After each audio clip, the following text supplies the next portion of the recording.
നമസ്കാരം, ഞാൻ റോഷ് രാജൻ, ലക്ഷ്യ constructions and interiors. ഗൃഹനിർമ്മാണവുമായി ബന്ധപ്പെട്ട വളരെ കുറച്ച് ചെറിയ ടിപ്സ്, ഒരു 5 ടിപ്സാണ് ഈ വീഡിയോയിലൂടെ ഉദ്ദേശിക്കുന്നത്.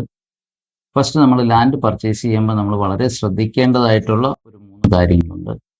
അതിലൊന്ന് എന്ന് പറയുന്നത്, നമ്മുടെ ലാൻഡിൽ ശുദ്ധജല ലഭ്യത ഉണ്ട് എന്നൊന്ന് ഉറപ്പുവരുത്തുകയാണ്. ഫ്യൂച്ചറിൽ നമ്മൾ നേരിടാൻ സാധ്യതയുള്ള ഏറ്റവും പ്രധാനപ്പെട്ട പ്രശ്നമായിരിക്കില്ലേ അത്.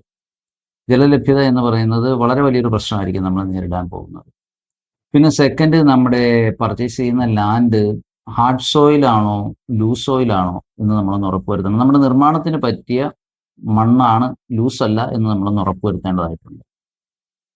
അതിനുശേഷം നമ്മൾ ചിന്തിക്കേണ്ട മൂന്നാമത്തെ കാര്യം, നമ്മുടെ യാർഡ് ഗ്രൗണ്ട് ലെവൽ നമുക്ക് ഗൃഹനിർമ്മാണത്തിന് ശേഷം എന്ത് ഹൈറ്റിൽ നമുക്ക് ഉയർത്തേണ്ടതായിട്ട് വരും എന്ന് ചിന്തിക്കണം. അതിനൊരു നല്ലൊരു പോസ്റ്റ് നമുക്ക് വരാൻ സാധ്യതയുണ്ട്.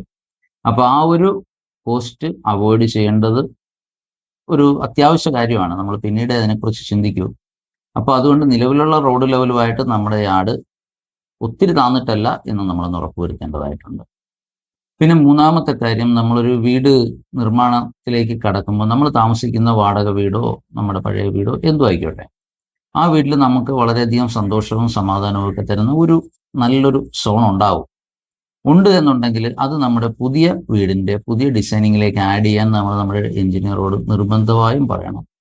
അതേപോലെ തന്നെ ആ വീട്ടിൽ നമുക്ക് സന്തോഷം തരാത്ത, നമുക്ക് വേണ്ടായിരുന്നു എന്ന് പലപ്പോഴും തോന്നിയിട്ടുള്ള ഒരു പോർഷൻ ഉണ്ടെങ്കിൽ അത് ഒഴിവാക്കാനും നമ്മൾ നമ്മുടെ ഡിസൈനറോട് ആവശ്യപ്പെടേണ്ടതായിട്ടുണ്ട്. പിന്നെ നമ്മുടെ വീട് എന്ത് വലിപ്പത്തിലുള്ളത് വേണം, നമ്മുടെ റിക്വയർമെന്റ് എത്രയാണ് എന്ന ഒരു ഘട്ടത്തിൽ നമ്മൾ ചിന്തിക്കുമ്പോൾ നമ്മൾ തീർച്ചയായും നമ്മുടെ വീടിൻ്റെ ബഡ്ജറ്റിനെ കുറിച്ചൊരു കൺസേൺ ഉണ്ടായിരിക്കണം. ഇന്റീരിയർ ഒന്നും ഇല്ലാതെ തന്നെ ഇന്നത്തെ സാധന സാമഗ്രിയുടെ വിലയും ലേബർ കോസ്റ്റും ഒക്കെ വെച്ച് നോക്കുമ്പോൾ ഒരു മിനിമം, ഏറ്റവും കുറഞ്ഞത് അത്യാവശ്യം വൃത്തിക്ക് തീർക്കണമെങ്കിൽ ഒരു 2200 രൂപയെങ്കിലും മിനിമം വേണ്ടി വരും ഒരു സ്ക്വയർ ഫീറ്റിന്.